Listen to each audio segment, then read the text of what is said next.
सो hey guys, स्वागत है आपका मेरे इस नए वीडियो में। इस वीडियो में मैं बात करूंगा ये जो भर्ती आई है ECHS आगरा भर्ती 2026 के बारे में। मैं आप लोगों को फुल डिटेल हिंदी में समझाने वाला हूं। इस भर्ती में अलग अलग पोस्ट पे वैकेंसी आई है जिसकी अलग अलग सैलरी रहने वाली है। ठीक है, जो भर्ती का नाम है स्टेशन मुख्यालय आगरा ECHS स्किल भर्ती 2026 है। यह भर्ती स्टेशन मुख्यालय आगरा द्वारा ECHS अस्पतालों में विभिन्न पदों पर संविदा कॉन्ट्रैक्ट बेसिस के आधार पर भर्ती जो है की जा रही है। ठीक है, देखो इस भर्ती के बारे में बताने से पहले मैं आप लोगों को ये जो भर्ती की ये जो भर्ती आई है इसमें पोस्ट कौन कौन सी है और किस पोस्ट के लिए कितनी सैलरी मिलने वाली है, ठीक है, ये डाउट बिल्कुल क्लियर करने वाला हूं। क्योंकि अधिकांश छात्रों का ये कहना यही अधिकांश जो अभ्यर्थी होते हैं उनका कहना ये होता है कि सर इस भर्ती में हम सेलेक्टेड हो जाएंगे तो हमारी जो सैलरी रहेगी वो कितनी रहेगी और इस भर्ती में जो पोस्ट है वो क्या रहने वाली है। ठीक है, इस भर्ती का मैं एक सिलेक्शन प्रोसेस आप लोगों को शुद्ध हिंदी में बताऊंगा और आप लोगों की जो नियुक्ति है ना वो भी बताऊंगा कि इस भर्ती में सेलेक्टेड होने के बाद इस भर्ती में आप लोग जो है भर्ती जो नौकरी है वो कहाँ लगेगी। ठीक है, आप लोग वीडियो को बिल्कुल ध्यान से देखना तभी आप लोगों को जो है समझ में आएगा। ठीक है, क्योंकि मैं इसमें ये भी बताऊंगा कि इस भर्ती में आप लोग जो है फॉर्म को अप्लाई कैसे करोगे, कौन कौन से फॉर्म भरते वक्त कौन कौन से जो है दस्तावेज लगेंगे। और ध्यान रखना इस चीज़ का, जितने भी मैं आप लोग जो है इस भर्ती में दस्तावेज बताऊंगा इन सब की फोटो स्टेट लगेगी। ठीक है, कोई भी उम्मीदवार इस भर्ती में अपने मतलब फॉर्म अप्लाई करते वक्त कोई भी ओरिजिनल डॉक्यूमेंट नहीं भरना है। इसमें जो भी लगेगा आप लोग जो है इसकी फोटो स्टेट ही लगेगी। ठीक है, तो कोई भी उम्मीदवार ध्यान रखना इस चीज़ का कि अपनी जो है ओरिजिनल डॉक्यूमेंट वगैरह नहीं लगनी है। ठीक है, सभी कैंडिडेट सभी उम्मीदवार आप लोग ये देख लें कि ये जो भर्ती आई है किस पोस्ट पे वैकेंसी आई है और किस पोस्ट के लिए कितनी सैलरी रहने वाली है। ठीक है, डिटेल में समझा देता हूँ। देखो जैसे ये चपरासी पोस्ट पे भर्ती आई है। ठीक है, जैसे आप लोग ये देख सकते हैं जो पोस्ट है वो चपरासी प्यून है और इसके लिए जो सैलरी रहने वाली है वो 21,800 रुपये प्रति महीना जो सैलरी रहने वाली है। ठीक है, तो ऐसे ऐसे कितनी पोस्ट आई हैं और किस पोस्ट के लिए क्या सैलरी रहने वाली है डिटेल में समझाऊंगा। आप लोग ध्यान से देखना क्योंकि इसी के आधार पर आप लोग अपना जो है इस भर्ती में ऑफलाइन फॉर्म के माध्यम से फॉर्म को अप्लाई करेंगे। ठीक है, जैसे आप लोग इस भर्ती में फॉर्म को अप्लाई करेंगे तो आप लोगों को लिखना पड़ेगा, मतलब कि जो लिफाफा होगा ना लिफाफे के ऊपर आप लोगों को लिखना पड़ेगा कि जो है एप्लीकेशन फॉर द पोस्ट मैं चपरासी पोस्ट के लिए आवेदन कर रहा हूँ। ठीक है, मतलब जिस भी पोस्ट के लिए आप एलिजिबल हैं। अभी मैं शिक्षित योग्यता भी बताऊंगा कि किस पोस्ट के लिए क्या शिक्षित योग्यता चाहिए, लेकिन अभी जो मैं आप लोगों को बता रहा हूँ वो ये बता रहा हूँ कि किस पोस्ट के लिए वैकेंसी आई है और किस पोस्ट के लिए कितनी सैलरी रहने वाली है। ठीक है, तो बिल्कुल ध्यान से देखें आप लोग। ठीक है, जैसे फर्स्ट नंबर पर है हमारा चपरासी। ठीक है, चपरासी प्यून चपरासी पोस्ट के लिए वैकेंसी आई है जिसमें जो है आप लोगों को जो वेतन मिलने वाला है जिसमें आप लोग जो है कितने रुपये महीना मिलेगा तो 21,800 रुपये प्रति महीना आप लोग सैलरी रहने वाली है चपरासी पोस्ट के लिए। यदि आप लोग चपरासी पोस्ट के लिए ऑफलाइन फॉर्म के माध्यम से फॉर्म को अप्लाई करेंगे और इस भर्ती में सेलेक्टेड हो जाएंगे, इस भर्ती में चयनित हो जाएंगे और इस भर्ती में भर्ती हो जाएंगे तो चपरासी बनने के बाद आप लोग जो सैलरी रहने वाली है वो रहने वाली है 21,800 रुपये प्रति महीना। ठीक है, देखो इसमें जो कार्य करने पड़ेंगे जो चपरासी पोस्ट है इसमें आप लोग ये भी देख लीजिए कि क्या काम करना पड़ेगा चपरासी पोस्ट बनने के बाद। देखो कार्यालय की साफ सफाई, फाइल को इधर उधर पहुंचाना और जो दस्तावेज है जो भी डॉक्यूमेंट वगैरह रहेगा उसका जो है दस्तावेज का रख रखाव करना तथा कार्यालय के अन्य जो है सामान्य कार्य करना। ठीक है, ऐसे नॉर्मल काम होता है, ये नहीं कि बहुत ज़्यादा पत्थर तोड़वाया जाएगा या बहुत ज़्यादा हार्ड काम करवाया जाएगा। ठीक है, अगर आप लोग चपरासी पोस्ट के लिए आवेदन कर रहे हैं तो आप लोग ये चपरासी का ही काम करवाया जाए, मतलब जिस पोस्ट के लिए वैकेंसी निकाल रहे हैं ना उसी पोस्ट के लिए आप लोगों से काम करवाया जाएगा। ठीक है, आप जो अधिकारी लोग कहेंगे जो मतलब ऑफिस वगैरह का काम होता है कार्यालय का काम होता है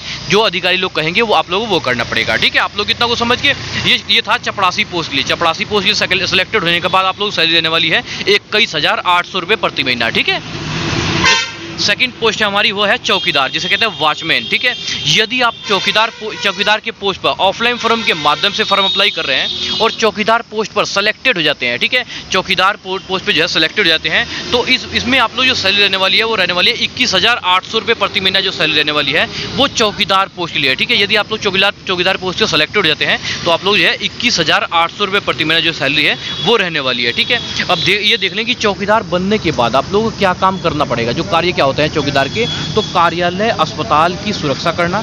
ठीक है, जो मुख्य गेट होता है, जो गेट का मुख्य भाग होता है, जो मुख्य गेट है उस पर निगरानी या तथा जो है आने जाने वाले लोगों पर नजर रखना। ठीक है, ये जो है चौकीदार का काम होता है। ठीक है, आप लोग इतना को समझ के अब आप लोग जो थर्ड वैकेंसी हमारी जो है महिला अटेंडेंट। ठीक है, यदि आप लोग जो महिला अटेंडेंट है फीमेल अटेंडेंट, यदि आप लोग इस भर्ती में आवेदन करते हैं ऑफलाइन फॉर्म के माध्यम से और इस भर्ती में सेलेक्टेड हो जाते हैं, ठीक है, तो आप लोगों की जो सैलरी रहने वाली है सैलरी आप लोगों की जो रहेगी वो रहेगी 21,800 रुपये प्रति महीना। ठीक है, जो आप लोगों का मासिक वेतन रहेगा वो रहेगा महिला अटेंडेंट बनने के बाद आप लोग जो सैलरी रहने वाली है वो रहने वाली है 21,800 रुपये प्रति महीना सैलरी रहने वाली है। ठीक है, अब जो ये देख लीजिए, महिला अटेंडेंट के पोस्ट पर सेलेक्टेड होने के बाद आप लोग क्या काम करना पड़ेगा, जो कार्य होते हैं उसमें देखो, ये देख लो, जो मरीज होते हैं ना, मरीज का जो है देखभाल करना, वार्ड में सहायता करना, अस्पताल के दैनिक कार्यों में सहयोग देना, ये होता है महिला अटेंडेंट का काम। इसकी जो सैलरी होती है महिला अटेंडेंट की, वो रहती है 21,800 रुपये प्रति महीना जो सैलरी होती है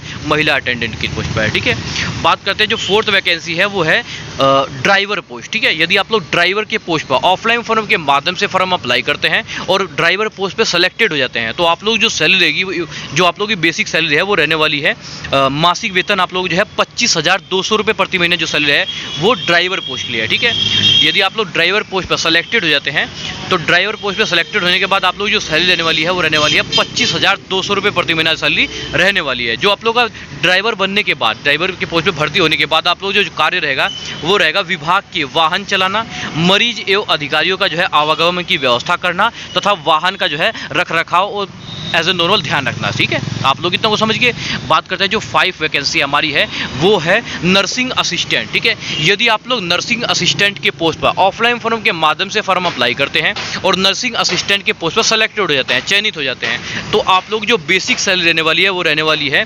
36,500 रुपये प्रति महीना। ठीक है, 36,500 रुपये प्रति महीना आप लोग जो सैलरी रहने वाली है वो नर्सिंग असिस्टेंट के पोस्ट पर सेलेक्टेड होने के बाद रहने वाली है। ठीक है, जो नर्सिंग असिस्टेंट का जो कार्य होता है मैं आप लोग ये बता देता हूँ, डॉक्टर एवं स्टाफ नर्स की सहायता करना। ठीक है, मरीज की जो प्राथमिक देखभाल करना, आवश्यक चिकित्सा सेवा में जो है सहयोग देना, ये है नर्सिंग असिस्टेंट। ठीक है, नर्सिंग असिस्टेंट के पोस्ट पर सेलेक्टेड होने के बाद आप लोग सैलरी रहने वाली है 36,500 रुपये प्रति महीना सैलरी। ठीक है, बात करते हैं छठी पोस्ट है हमारा, छठा पोस्ट है हमारा जो है फार्मासिस्ट। ठीक है, यदि आप लोग फार्मासिस्ट के पोस्ट पर ऑफलाइन फॉर्म के माध्यम से फॉर्म अप्लाई करते हैं और इस भर्ती में सेलेक्टेड हो जाते हैं, ठीक है, जो फार्मासिस्ट पोस्ट है इस पर सेलेक्टेड होने के बाद आप लोग जो सैलरी रहने वाली है वो रहने वाली है 36,500 रुपये प्रति महीना। ठीक है, 36,500 रुपये प्रति महीना जो सैलरी रहने वाली है वो फार्मासिस्ट के पोस्ट पर रहने वाली है। और जो फार्मासिस्ट के पोस्ट पर सेलेक्टेड होने के बाद आप लोग जो कार्य रहने वाला है वो रहने वाला है डॉक्टर के पर्चे के अनुसार दवाई का वितरण करना तथा दवाई का जो है रिकॉर्ड रखना, मेडिकल स्टोर का प्रबंध करना। ठीक है, आप लोग इतना को समझ के जो 7वां पोस्ट है हमारा, 7वां पोस्ट है लैब टेक्नीशियन। यदि आप लोग लैब टेक्नीशियन के पोस्ट पर ऑफलाइन फॉर्म के माध्यम से फॉर्म अप्लाई करते हैं और लैब टेक्नीशियन के पोस्ट पर सेलेक्टेड हो जाते हैं, ठीक है, तो इस भर्ती में आप लोग जो सैलरी रहने वाली है वो रहने वाली है 36,500 रुपये प्रति महीना। ठीक है, 36,500 रुपये प्रति महीना जो आप लोग सैलरी रहेगी वो रहेगी लैब टेक्नीशियन के पोस्ट पर आवेदन करने के बाद सेलेक्ट होने के बाद। ठीक है, जो लैब टेक्नीशियन का कार्य होता है, जो मुख्य कार्य होता है, आप लोग ये देख लीजिए, मरीज के विभिन्न मेडिकल टेस्ट करना, सैंपल की जाँच करना तथा रिपोर्ट तैयार करना, ये लैब टेक्नीशियन का काम होता है। ठीक है, अब बात करते हैं, वो था ये लैब टेक्नीशियन था। और जो ये वैकेंसी है, ये 8वीं वैकेंसी हमारी लैब असिस्टेंट है। ठीक है, यदि आप लोग लैब असिस्टेंट के पोस्ट पर ऑफलाइन फॉर्म के माध्यम से फॉर्म को अप्लाई करते हैं और इस भर्ती में सेलेक्टेड हो जाते हैं, तो आप लोगों की जो बेसिक सैलरी रहने वाली है वो सैलरी जो रहेगी वो रहेगी जो है आप लोगों की जो है 36,500 रुपये प्रति महीना। ठीक है, 36,500 रुपये महीना सैलरी जो आप लोग की रहने वाली है वो लैब असिस्टेंट के पोस्ट पर रहने वाली है। ठीक है,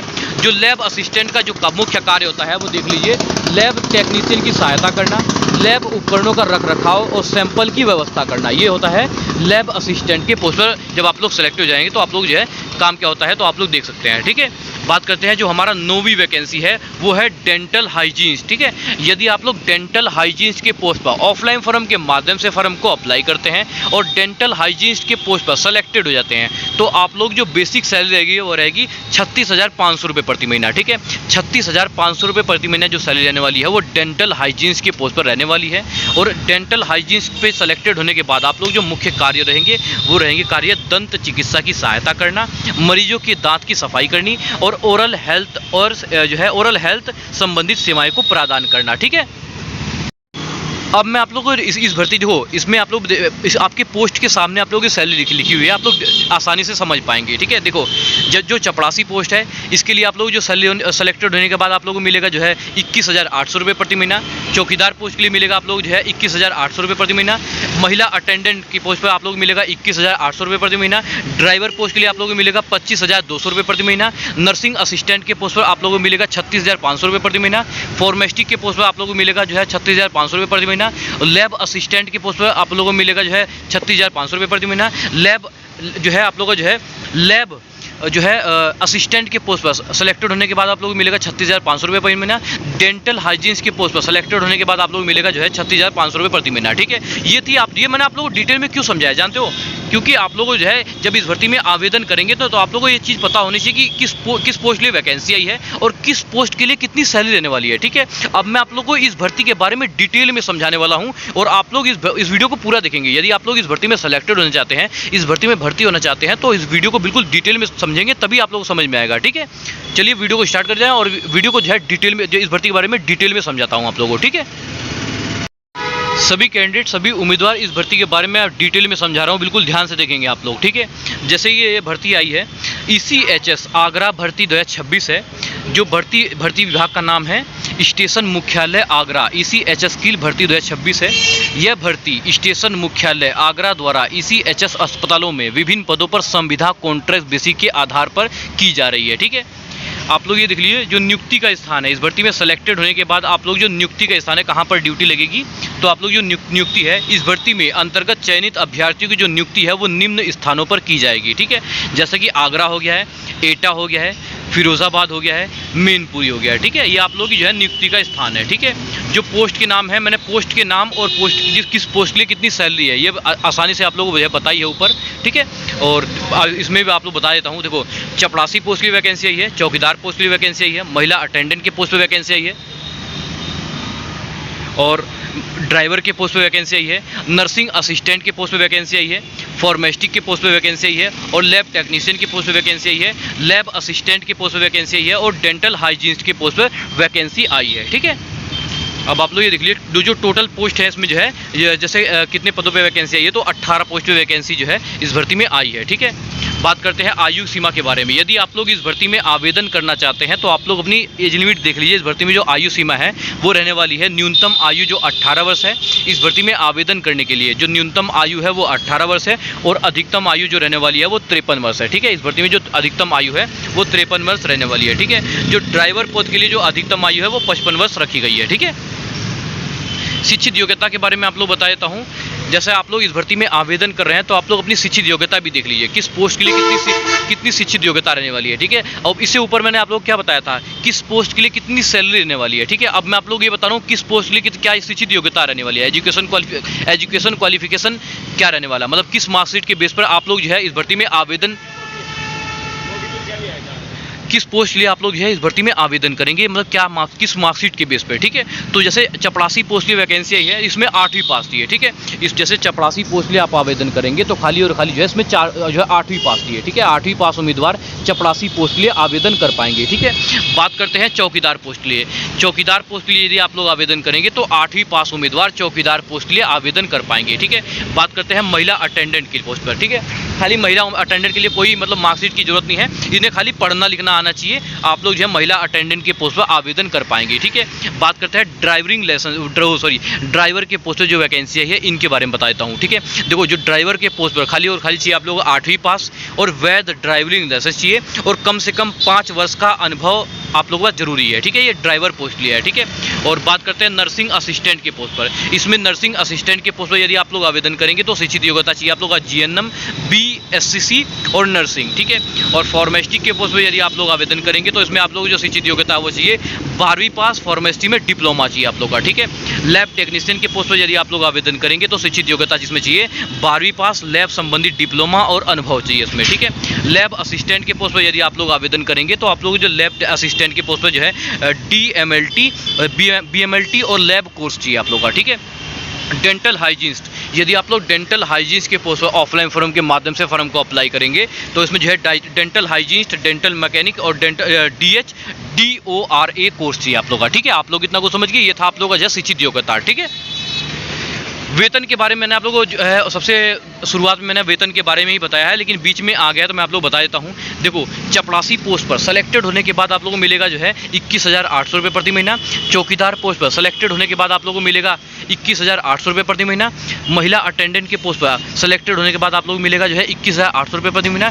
जो ड्राइवर पोस्ट है, यदि आप लोग इस पोस्ट पर सेलेक्टेड होते हैं तो ड्राइवर पोस्ट के लिए मिलेगा आप लोग जो है 25,200 रुपये प्रति महीना। नर्सिंग असिस्टेंट के पोस्ट पर यदि सेलेक्टेड हो जाते हैं, इसमें मिलेगा आप लोग 36,500 रुपये प्रति महीना। फार्मेस्टिक के पोस्ट पर यदि आप लोग आवेदन करते हैं, इस भर्ती में सेलेक्टेड हो जाते हैं तो इसमें मिलेगा आप लोग जो है 36,500 रुपये प्रति महीना। लैब टेक्नीशियन के पोस्ट पर यदि आप लोग आवेदन करते हैं तो आप लोगों को मिलेगा 36,500 रुपये प्रति महीना। लैब असिस्टेंट के पोस्ट पर यदि आप लोग आवेदन करते हैं तो 36,500 रुपये प्रति महीना इसकी भी है। और डेंटल हाइजीन्स के पोस्ट पर यदि आप लोग आवेदन करते हैं, इस भर्ती में सेलेक्टेड हो जाते हैं तो आप लोगों को मिलेगा 36,500 रुपये प्रति महीना। ठीक है, आप लोग इतना कुछ समझ गए। अब इस भर्ती में आवेदन करने के लिए जो आवेदन शुल्क है ये देख लीजिए, मतलब किसी भी कैटेगरी के श्रेणी के उम्मीदवार से कोई भी पैसा नहीं लिया जाएगा इस भर्ती में आवेदन करने के लिए। ये जो भर्ती है, ये जो इस भर्ती का जो आवेदन शुल्क है ना, वो पूरी तरह से निःशुल्क है। ठीक है, आप लोग चाहे SC से हैं, ST से हैं, जनरल से हैं, मतलब किसी भी कैटेगरी के श्रेणी के उम्मीदवार से कोई भी पैसा नहीं लिया जाएगा आवेदन करने के लिए। ठीक है, जो आवेदन का माध्यम रहेगा, जो इस भर्ती में जो आवेदन का माध्यम रहने वाला है वो रहने वाला ऑफलाइन फॉर्म। ठीक है, ऑफलाइन फॉर्म के माध्यम से फॉर्म को अप्लाई करना है। ठीक है, अभी कैसे फॉर्म को अप्लाई करना है मैं आप लोगों को डिटेल में समझाऊंगा और फॉर्म को कैसे अप्लाई करना है इसके बारे में बताऊंगा। और ये जो आवेदन फॉर्म है, ठीक है, फॉर्म को अप्लाई करने के लिए डाक के माध्यम से कहाँ पर भेजना है सब आप लोगों को जो है डिटेल में बताऊँगा। ठीक है, अब आप लोग बिल्कुल ध्यान से देखेंगे तभी समझ में आएगा आप लोग को। ठीक है, देखो बिल्कुल ध्यान से देखना। ठीक है, इस भर्ती में आप लोग जो है फॉर्म को अप्लाई कैसे करेंगे। ठीक है, देखो सबसे पहले क्या करेंगे कि मार्केट से एक लिफाफा लेकर आएंगे। ठीक है, सबसे पहले क्या करना है, मार्केट से एक लिफाफा लेकर के आना है। लिफाफे के ऊपर आप लोगों को लिखना है एप्लीकेशन फॉर द पोस्ट। आप लोग जिस भी पोस्ट के लिए आप आवेदन करना है, आवेदन करने आए हैं, इस पोस्ट के लिए आप उस पोस्ट का नाम लिखना है। ठीक है, आप लोगों के पास जोन से भी शिक्षित एजुकेशन क्वालिफिकेशन है, उस पोस्ट के लिए आप आवेदन कर रहे हैं तो आप लोगों को लिखना है उस पोस्ट का नाम, एप्लीकेशन फॉर द पोस्ट। मैं इस पोस्ट के लिए आवेदन कर रहा हूँ। ठीक है, फिर क्या करना है, इस भर्ती का, जिस भर्ती के बारे में आप लोगों को है बता रहा हूँ ना, उस भर्ती का जो है आवेदन फॉर्म, एप्लीकेशन फॉर्म डाउनलोड करना है। ठीक है, अब काफ़ी अभ्यर्थी ये सोचेंगे कि सर ये बताइए कि इस भर्ती में मैं इस भर्ती का जो है एप्लीकेशन फॉर्म कहाँ से डाउनलोड करूँगा, तो मैं आप लोग को बता देता हूँ। देखो, इस भर्ती का जो है एप्लीकेशन फॉर्म डाउनलोड करने के लिए आप लोगों को जो है गूगल या क्रोम पर डालना पड़ेगा। क्रोम पर डालने के बाद जाने के बाद आप लोगों को लिखना है ऑफलाइन फॉर्म। ठीक है, ऑफलाइन फॉर्म डालते ही 3-4 वेबसाइट खुल जाएगी। ठीक है, उसमें से जो है ये जो ECHS आगरा पोस्ट पे वैकेंसी है, इसका जो है लिंक खोल के इसका जो है एप्लीकेशन फॉर्म डाउनलोड करना हो सकता है। इसमें आप लोग जो है 15 से 20 रुपये आप लोग से मतलब मांगे फॉर्म डाउनलोड करने के लिए, तो आप लोग वहाँ से डाउनलोड कर लेंगे। डाउनलोड करने के बाद उसे अच्छी तरह से भरना है। ठीक है, इसकी 3-4 फोटो स्टेट करवा लेना है। ऐसा करना कि 3-4 फोटो स्टेट करवा लेना। अगर आप लोगों से वो फॉर्म में मतलब कोई भी गड़बड़ी होती है, जैसे अपना नाम, अपने पिताजी का नाम, अपनी माताजी का नाम, अपना address, mobile number, Gmail ID या DOB, ठीक है, इन सब चीज़ों में बिल्कुल भी गड़बड़ी नहीं करनी है। ठीक है, और जो एप्लीकेशन फॉर्म है, आवेदन फॉर्म में कोई सड़ाना नहीं है, मतलब वाइटनर वगैरह का प्रयोग या काटो पीटो तो बिल्कुल भी नहीं करना है। ठीक है, तो अच्छी तरह से उस फॉर्म को भरना है। ठीक है, अब मैं आप लोग ये बताऊंगा कि इस भर्ती में कौन कौन से जरूरी दस्तावेज लगेंगे। इन जितने भी मैं आप लोग दस्तावेज बताऊंगा इन सबकी फोटो स्टेट लगेगी। ठीक है, कोई भी उम्मीदवार अपनी जो ओरिजिनल डॉक्यूमेंट है इसमें लिफाफे में पैक करके नहीं देना है। आप लोग जितनी भी दस्तावेज मैं आप लोग बताऊंगा इन सबकी फोटो स्टेट लगेगी। ठीक है, इसीलिए कहते हैं जो भर्ती आती है ना, भर्ती का नोटिफिकेशन पढ़ना बहुत जरूरी होता है। ठीक है, भर्ती कोई भी हो, भर्ती का जो है नोटिफिकेशन पढ़ना बहुत जरूरी होता है। ठीक है, तो आप लोग भी इस भर्ती में आवेदन करने से पहले अच्छी तरह से इस भर्ती का जो है नोटिफिकेशन जरूर पढ़ लेना। नोटिफिकेशन पढ़ने के बाद ही फॉर्म को अप्लाई करना। ठीक है, अब आप लोग ये देख लीजिए इस भर्ती में कौन कौन से जरूरी दस्तावेज लगने वाले हैं। तो आवेदन के साथ संकलन किए जाने वाले सभी दस्तावेज सबसे पहले आप लोगों को लगाना है। जो लिफाफा आप लोग लाए हैं उसके ऊपर आप लोगों ने लिखा है एप्लीकेशन फॉर द पोस्ट। इस पोस्ट के लिए मैं आवेदन कर रहा हूँ तो लिफाफा ले आए। ठीक है, उसके बाद जो है इस भर्ती का जो है एप्लीकेशन फॉर्म, आवेदन फॉर्म सबसे ऊपर लगाना है। ठीक है, उसके बाद जो है अब ये देख लीजिए कौन कौन से जरूरी दस्तावेज लगाने हैं। पासपोर्ट फोटो लगाना है, आधार कार्ड लगाना है। ठीक है, आप लोग जिस पोस्ट के लिए आवेदन कर रहे हैं उसकी शिक्षित योग्यता मार्कशीट लगानी है, जैसे कि 8वीं 10वीं 12वीं स्नातक की और जो है इसका प्रमाण पत्र। उसके बाद जो है जाति प्रमाण पत्र लगाना है, अनुभव प्रमाण पत्र लगाना है, तकनीकी डिप्लोमा प्रमाण पत्र लगाना है, पोस्ट के अनुसार है ये। ठीक है, और पूर्व सैनिक होने का प्रमाण पत्र लगाना है, यदि आप लोग पूर्व सैनिक हैं तो आप लोग प्रमाण पत्र लगाना है। उसके बाद जो है मेडिकल फार्मेसी काउंसिल रजिस्ट्रेशन आप लोग वो लगाना है। ठीक है, आप लोग इतना को समझिए। अब मैं आप लोगों को ये बता देता हूँ कि इस भर्ती में आप लोगों को जो है अपना जो आवेदन जो है डाक के माध्यम से, ये जो आवेदन पत्र है ये कहाँ पर भेजना है, स्पीड पोस्ट, रजिस्टर पोस्ट या बाय हैंड, आप लोग कहाँ पर भेजना है तो आप लोगों के जो है स्क्रीन पे शो हो रहा है। ठीक है, जो आवेदन भेजने का पता है वो आप लोग स्क्रीन पे शो हो रहा है। आप लोग चाहें तो इसका जो है स्क्रीनशॉट ले सकते हैं, कॉपी कलम लेके इसे नोट कर सकते हैं, ठीक है। हालांकि ये वीडियो में पड़ी है कि आप लोग वहाँ से उतार लेना, ठीक है। जो आप लोग का आवेदन पत्र भेजने का पता है वो आप लोग की स्क्रीन पे शो हो रहा है, ठीक है। अब मैं इस भर्ती का जो है इंपॉर्टेंट पॉइंट के बारे में बता देता हूँ थोड़ा सा, ठीक है। देखो, इस भर्ती की जो चयन प्रक्रिया है, इस भर्ती का जो सिलेक्शन प्रोसेस है वो निम्न चरणों के आधार पर होगा, ठीक है। सबसे पहले क्या होगा कि आप लोग जोन से भी, जैसे आप लोगों ने आवेदन फॉर्म अप्लाई किया है, इस भर्ती में आवेदन फॉर्म भेजा है डाक के माध्यम से, उसकी जो है जांच की जाएगी, ठीक है। आप लोगों ने क्या है कौन कौन से डॉक्यूमेंट लगाए हैं, जो भेजा है वो सही है नहीं है, ठीक है। इस चीज़ की आवेदन पत्रों की जाँच की जाएगी, ठीक है। और योग्य अभ्यर्थियों को इंटरव्यू के लिए बुलाया जाएगा। जो अभ्यर्थी जो है योग्य होंगे उन्हें जो है इंटरव्यू के लिए बुलाया जाएगा। उसके बाद होगा डॉक्यूमेंट वेरिफिकेशन, दस्तावेज सत्यापन होगा और आवश्यकता होने पर मेडिकल परीक्षण होगा, ठीक है। और बात करते हैं मुख्य तिथि, ये सबसे इम्पोर्टेंट है पूरी भर्ती में, ये सबसे जो है इम्पोर्टेंट भाग है, महत्वपूर्ण तिथि। देखो, इस भर्ती में जो आवेदन करने की जो अंतिम तिथि है वो 10 अगस्त 2026 है, ठीक है। 10 अगस्त 2026 के बाद आप लोगों का कोई भी फार्म इस भर्ती के लिए स्वीकार नहीं किया जाएगा, वो सीधा रिजेक्ट कर दिया जाएगा, ठीक है। तो आप लोग कोशिश करना कि 10 अगस्त 2026 से पहले आप लोग अपना आवेदन पत्र निर्धारित पते पर पहुँचा दें, ठीक है, जहाँ आप लोगों को बताया गया है, ठीक है। देखो, महत्वपूर्ण निर्देश, इस भर्ती में जो इंपॉर्टेंट पॉइंट है मैं आप लोग बता देता हूँ। देखो, आवेदन पत्र पूर्ण रूप से भरें, ठीक है। जो आप लोग आवेदन पत्र आप लोग डाउनलोड करेंगे ना, उसे जो है पूर्ण रूप से भरना है, इसमें कोई भी खाली कॉलम नहीं छोड़ना है, ठीक है। उसके बाद जो है सभी प्रमाण पत्रों की स्व प्रमाणित सेल्फ अटेंड प्रतिया संकलन करेंगे, ठीक है। जितने भी डॉक्यूमेंट लगाएंगे उस पर साइन करेंगे और इसकी फोटो स्टेट लगाएंगे, ठीक है। और अधूरा या अंतिम तिथि के बाद प्राप्त आवेदन जो है स्वीकार नहीं किया जाएगा।